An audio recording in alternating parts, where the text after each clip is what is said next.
Hey everybody, today we're going to be making, I'm Joe, and we're going to be making some Neapolitan style pizza. I have a 60% hydration simple dough here. It is flour, water, salt, and yeast, and that is it. It went through a slow fermentation overnight in the fridge.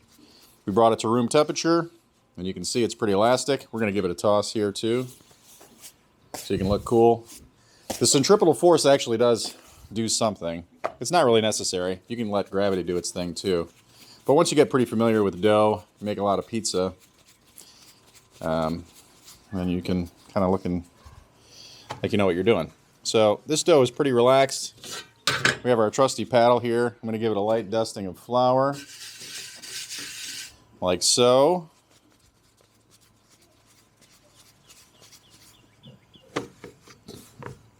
There you go. All right.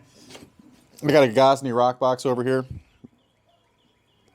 She's ripping hot. She's 930 degrees in the center of the deck. The deck is the bottom surface. On top, it won't even register. It's well above 1,000 degrees. But the deck temperature is critical. I have a very simple sauce here. This is a San Marzano tomatoes, raw San Marzano tomatoes, meaning that we didn't cook them at all. Some garlic, olive oil, oregano if you watch the British Baking Championship, salt, and that's about it. You know, traditional margarita pizza in Naples is just going to be San Marzano tomatoes and salt, and that's really it. But you know what? We're going to live dangerously and throw a little bit more flavor on there. So we're just going to give this a really light sauce.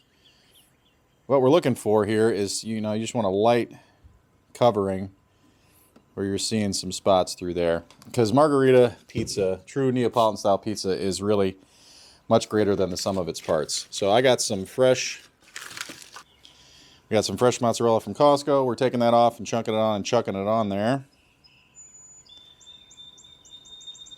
And then we're going to toss this bad boy in there. And we're looking for, like, true Neapolitan style pizza. You're trying to cook it in between 60 and 90 seconds. I'm going to be taking it out and showing it to you along the way, so we're probably not going to hit that 60-second mark, but we'll probably be close to 90. So this bad boy is going in.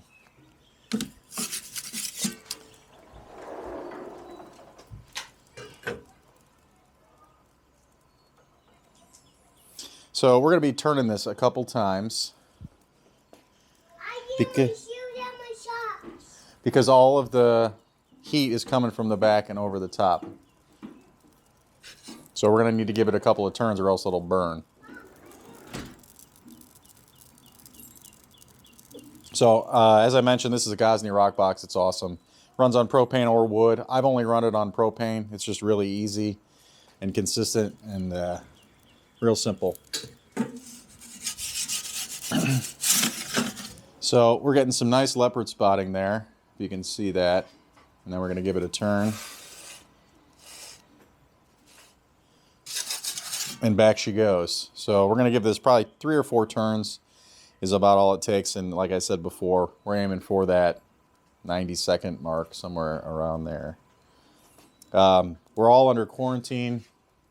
You can make some really good pizza at home. You do need a couple of tools. You can't really achieve this same result in a home oven. It just ain't going to happen. You can get close, but it ain't going to be like this.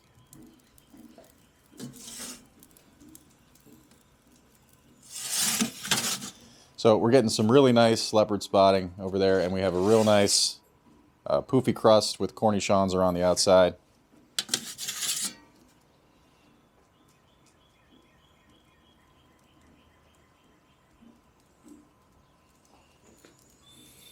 And we're going to be about done here. And then we're going to grab some basil, chunk that on there. A little bit of Parmesan Reggiano, and then we're going to hack it up.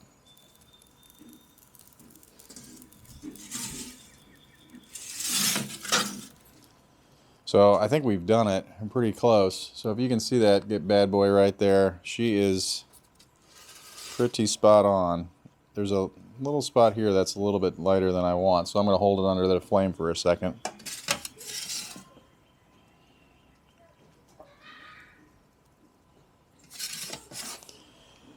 And we're good to go. So we're going to chuck some just tear up some fresh basil. In a couple months, we'll have some fresh basil that we grew at home. This is from Giant Eagle, which doesn't really matter.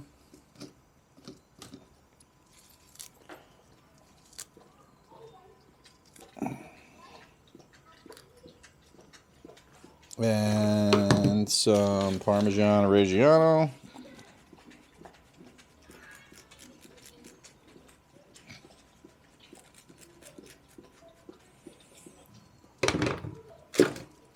And that's all she wrote. Pizza.